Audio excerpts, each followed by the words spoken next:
আলহামদুলিল্লাহ, আলহামদুলিল্লাহ।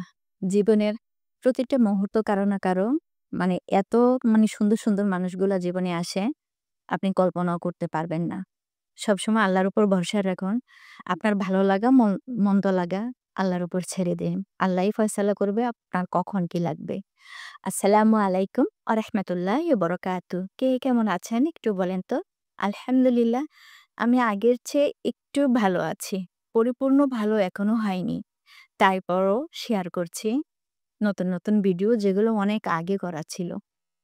আমার বান্ধবী পলি পাঁচমিশালী ওয়াল থেকে পলির বাসায় গিয়েছিলাম। সে অনেক কিছু দিয়ে দিয়েছিল। তা শেয়ার করা হয়নি, তাই আজকে শেয়ার করব। অনেক বাজার করেছিল, যেগুলো আমরা ঘোরাফেরার জন্য ঠিকমতো রান্না করতে পারিনি। তাই তো আসার সময় ব্যাগ ভর্তি করে, বস্তা ভর্তি করে বান্ধবীর ভালোবাসাগুলো আমার হাতে তুলে দিয়েছিল। তার মাঝে ছিল মিষ্টি, চিংড়ি, সে খুলনার সাতক্ষীরার বিখ্যাত সেই চিংড়িগুলা। আমরা তো গলদা চিংড়ি খেয়ে আসছি। আর এইগুলা ব্যাগ ভর্তি করে আমাকে দিয়ে দিয়েছিল। তারপর সাথে ছিল আ বট, গরুর বড়ি যেটাকে বলে, সেটাও রান্না করে খাওয়ানো হয় নাই। আমাদের উদ্দেশ্য করে আনছিল, সেটাও সে আমাকে দিয়ে দিয়েছে। যখন যেভাবে যা পারছে তা করেছে এবং যা বাকি ছিল, হাতের কাছে যা ছিল তাই যেন তুলে দিয়েছে আমার হাতে। আর এইগুলা শুটকি, তার মেয়ে সিমি হাসব্যান্ডকে দিয়ে গাজীপুর থেকে নিয়েছিল। সেটাও সময় পায়নি করে খাওয়ার জন্য। তাই আমাকে দিয়ে দিয়েছে। আর এই বট, চিংড়ি, শুটকিগুলা বিগত অনেক দিন আলহামদুলিল্লাহ আমি খেয়েছি। আর এই যে ছানার মিষ্টি। আপনারা কে, কে পছন্দ করেন? সবাই একটু করে নিতে পারেন। আর বান্ধবীর এইগুলা শেষ করি। বান্ধবীর প্রিয় আ সেই জিনিসগুলা দিয়ে আজ আমি আপনাদের সাথে রান্না করব। আমরা ইয়াম্মি করে খাবো। আশা রাখি সে পর্যন্ত থাকবেন। চলুন, আরো কি আছে? এই শলার জারগুলো শলাগুলো চিয়ে নিয়েছিলাম। ওইদিকে অনেক নারিকেল গাছ হয়। আমার বিছনা ঝাড়ুগুলো নষ্ট করে ফেলেছে অসিব, ভেঙে ফেলেছে শলাগুলো। আর এটা পল্টন কোম্পানিতে তার হাসব্যান্ড চাকরি করে। প্রতি বছর নাকি কিছু, কিছু গিফট পায়। আর সবাইকে দিয়ে দেয়। আমাকেও এই মগটা দিল। এই মগটা দিয়ে আমি এখন পানি খাচ্ছি, ওষুধ খাচ্ছি বা আমি শরবত করে খাচ্ছি। মগটা আমার চোখের সামনেই রাখা আছে। যতবার মগটার দিকে তাকাই, ততবার তার কথাই মনে পড়ে। আর শলার যে ঝাড়ুগুলো, বিছনার ঝাড়ু তৈরি করব, তার জন্য এই যে ছোট, ছোট কোকের বা আপনার যেকোনো ছোট এই বোতলগুলো আছে না? এই পিছনের অংশটা একদম লেবেল যে পিছনের অংশটা এটা না। যেগুলাতে এরকম খাঁজ কাটা বোতল আছে ছোট, একটু করে গোল করে ছিদ্র করে নিবেন। তারপর আপনি যে পরিমাণে শলা দিতে চান এটার ভিতরে ঢুকিয়ে দিবেন। এটাতে গ্রামের উঠান ঝাড়ু দেওয়ার জন্য বড় ঝাড়ুও তৈরি করা যায়। আবার বিছনা ঝাড়ুর জন্য ছোট করে তৈরি করা যায়। আপনি যে পরিমাণ নিবেন সেই অনুযায়ী তৈরি করে নিবেন। আমি ২ টা বিছনার ঝাড়ু তৈরি করব। পরবর্তীতে হয়তো আরো করতে পারি। সেটাই প্রসেস করে নিলাম। যে যতক্ষণ পর্যন্ত ছিদ্রগুলির ভিতর দিয়ে শলাগুলো ঢুকতেছে, ততক্ষণ পর্যন্ত আমি এটা দিয়েছিলাম। আবার এভাবে ঝেড়ে, ঝেড়ে মজবুত করে নিব। তারপরে দেখা গেছে এগুলা যেন খুলে না যায়, তার জন্য কি করব, আগুনের মাঝে এই প্লাস্টিকের অংশটুকু একটু তাপ দিয়ে, তাপ দিতে, দিতেই এটা একটু নরম হয়ে আসবে। আর যখন নরম হয়ে আসবে, তখন একটা কাপড় বা কিছু দিয়ে এটাতে চাপ দিয়ে ধরতে হবে। যাতে করে এই প্লাস্টিকটা শলাগুলোতে আঁকড়ে ধরে মজবুতভাবে। এভাবে, এভাবে কতক্ষণ যখন চাপ দিয়ে ধরবেন বা টান দিয়ে দেখতে হবে যে শলাগুলো ছুটে আসে কিনা। যদি ছুটে না আসে তাহলে তো হয়েই গেল। আর যদি দেখা যাচ্ছে ছুটে আসতেছে তখন আবার আরেকটু আগুন দিয়ে বেশি করে নরম করে বেশি করে চাপ দিতে হবে।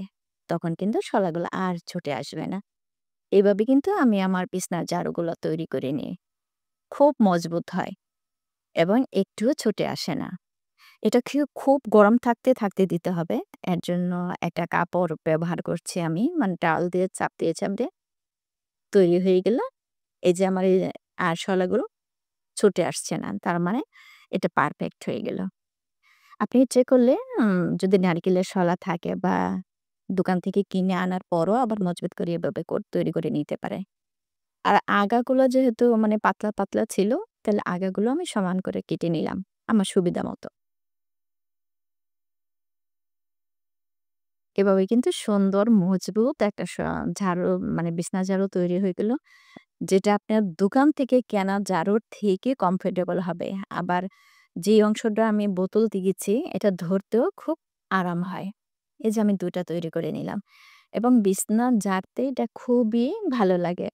আর বিছনা দেখা গেছে আপনি যদি জুড়ে বাড়ি দিয়ে, দিয়ে ঝাড়েন তখন কিন্তু মানে ঝাড়াটা খুবই সুন্দর হয়। এই যে আমি কিন্তু এভাবেই বিছনাগুলো ঝাড়ি এবং একটা শোলও আর খুলে আসবে না। এই তো বান্ধবীর দেওয়া জিনিসগুলা দেখিয়ে দিলাম। কি কোনটা কিভাবে ব্যবহার করছি। আর এখন চলেন আমার সাথে রান্নাঘরে। দেখি আজকে কি, কি রান্না করি। ইয়াম্মি জিনিস তো দিয়েছেন, সেটা ভালোবাসায় পরিপূর্ণ করি রান্নাঘরে যেয়ে। চলুন রান্না শুরু করি। আজকে ১ম এই আমি রান্না করব, মানে যাই রান্না করি না কেন, আমার ছেলে-মেয়ের মানে একটা পছন্দ, মানে আমার ছেলেটা খাবার নিয়ে একটু বিরক্ত করে, মাংস খেতে চায়। আর ১ম এ আমি রান্না করতেছি গরুর ভুঁড়ি বাবর যেটা, আর সেটা সম্পূর্ণই আমি হাতে মসলা দিয়ে রান্না করছি। মানে হাতে বাটা মসলা দিয়ে রান্না করে নিচ্ছি। ভর্তা রান্না করব। আর আমার ছেলে আবার এগুলার সাথে একটু আলু পছন্দ করে। এটা শুধু, শুধু রান্না করলে বেশি মজা হয়। যেহেতু সে আলু পছন্দ করে তাই এটা আলু দিয়ে দিলাম। আমার সবচেয়ে বড় কথা কি জানেন? ভালোবাসা।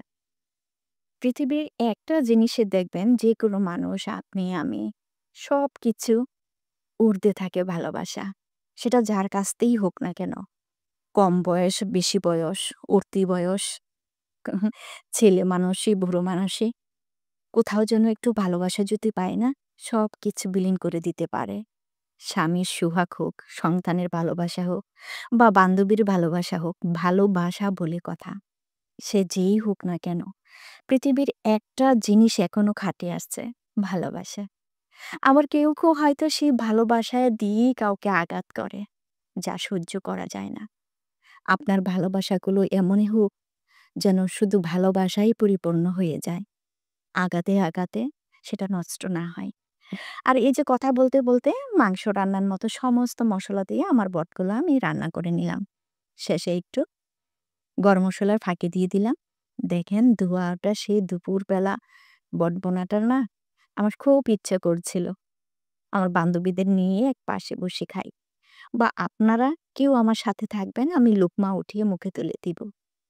জানি না সেইটা কবে হবে। এটা একটা রান্না শেষ। পর্যায়ক্রমে সবগুলা রান্না শেয়ার করব। ভালো লাগলে জানাতে পারেন। আমি যাই করি না কেন, আজকে সবকিছু এই যে বললাম ভালোবাসায় পরিপূর্ণ হবে। চিংড়ি মাছ ভুনা করব। তাও বান্ধবীর দেওয়া। এটা নরমালি আমরা যেভাবে ভুনা করি সেভাবেই ভুনা করব। আমার কাছে নারিকেল ছিল না। যদি থাকতো তো ওই যে নারিকেলের দুধ দিয়েও সেটা ভুনা করতাম। কিন্তু মনে হলো আজকে সবগুলো খাবার, সবগুলো রান্না যেন তার তরফ থেকে দেওয়া সব জিনিস দিয়ে হয়। তাই এটা এভাবেই চিংড়ি মাছটাও ভুনা করে নিলাম। সাথে কাঁচামরিচ দিয়ে এখানে এটা উঠিয়ে নিব। আরও আছে ভালোবাসার জিনিস। সেটাও এখন রান্না করব। হাঁড়ির মধ্যে আগের থেকে বিথি আপু আমাকে ভালোবাসে একটা কড়াই দিয়েছিল। অনেক দিন হয়ে গেছে। আমি ভাবছিলাম এমন কি রান্না করব এটাতে যে আমার ভালোবাসাটা ফুটে উঠবে। কিন্তু আজ মনে হলো এখানে ৩-৪ জনের ভালোবাসা জড়িত। আমার মেয়ে। আমি শাপলা দিয়ে চিংড়ি মাছ করব বিধায় শাপলা কিনে নিয়েছে আমাকে ভালোবেসে। বলে দিয়েছে চিংড়ি আর বিথি আপুর দেওয়া সেই কড়াইটা। ৩-৪ জনের ভালোবাসা যেন একাকার হয়ে গেছে। তাই মনে করছে আজকেই সেই কড়াইটাকে আমি উদ্বোধন করব। শাপলা চিংড়ি দিয়ে আমার ভালোবাসার বিথি আপুর কড়াইটাকে আমি আজ উদ্বোধন করে নিলাম। আমার মেয়ে সে ধানমন্ডি থেকে শাপলা নিয়ে আসছে। এদিকে এখন শাপলা পাওয়া যায় না। তাই অনেক কষ্ট, সবগুলা ভালোবাসা জড়িত। আর আমি এই ১ম শাপলা চিংড়ি রান্না করছি। পলির বাসায় গিয়ে খেয়েছিলাম। আর ১ম রান্না করছি। কখনো খাইনি জীবনে। এটা এত মজা আসলে আমি জানতাম না। বা এটা রান্না করার যে প্রসেসটা যে কালো হয়ে যায়, এটাও যে সবুজ থাকবে সেটা দেখেছিলাম ফালিয়া ফ্যামিলি ব্লগস থেকে আমাদের ফারিয়ার একটা ভিডিওতে বলছিল যে এটা ভাপ দিয়ে যদি পানিটা ফেলে দেওয়া যায় শাপলা থেকে তাহলে এর কালারটা ঠিক থাকে। ফারিয়া আমি শিখে নিয়েছি। কিন্তু রান্নাটা তুমি বলার আগেই আমি করে ফেলেছিলাম। সামনের বছর যদি বেঁচে থাকি তোমার টিপস ফলো করে আমি শাপলা রান্না করব। আমার খুব ভালো লেগেছে শাপলা। সবুজ, সবুজ থাকবে তোমার কথা মতো সেভাবেই কিন্তু সামনের বছর আমি করে নিব ইনশাআল্লাহ। এই যে চিংড়িগুলা মসলা-টসলা দিয়ে সবকিছু কষিয়ে আগে থেকে শাপলাগুলো আমি কুটে নিয়েছিলাম। তারপরে যে লাল শাপলা, সবুজ শাপলা সব মিলে একাকার আজকে আমার কিচেনে। এটাই ভাবে রান্না করে নিয়েছি। যতবার রান্না করছিলাম ততবারই সবার কথা মনে পড়ছিল। শুধু হানি আপু, আইডি থেকে বিথি আপু, পলি, লিপি, ফারজানা, সালমা, শিশির, মারিয়া, ফারিয়া মানে সবাই, সবাই। আমি যখন কোনো ইউটিউবারদের হয়তোবা নাম নাও বলতে পারি। ইচ্ছে ডানা ব্লগ থেকে, ইন্ডিয়া থেকে আমার লক্ষ্মী সোনা দিদিটা আমার ভিডিও দেখে। আমি অনেক দিন ওকে দেখি না। এই পর্যন্ত নিঃস্বার্থভাবে আমি ভিডিও না দেখার পর ভিডিও ছাড়া পর্যন্ত ইচ্ছে ডানা ব্লগ থেকে তুমি যখন ভিডিওগুলো আমার দেখো না, সত্যিই আমার লজ্জা লাগে। যে তোমার ভিডিওতে আমি যেতে পারি না এবং সে না আমার অনেক বোনেরা আছে এরকম। আমি কিছুদিন ধরে যেতে পারছি না, সবাই আসছো।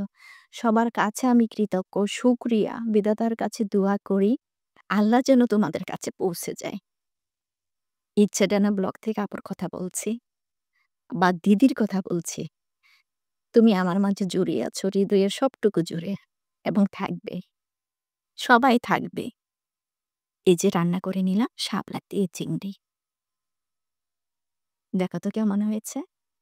যদি ভালো লাগে সবাই ভাগ বসাতে পারো। শরীরটা ভালো নেই। নতুন ভিডিও তৈরি করা হচ্ছে না। তাই পুরানোগুলো নিয়ে নতুন করে ভয়েস দিয়ে তোমাদের সামনে আসছি। ভালোবাসা জড়ানো থাকবে আমার সবসময়। একটু মাংসও রান্না করে নিলাম ফাঁকে দিয়ে। কেউ যদি আবার এগুলি না খায়, আল্লাহ হাফেজ।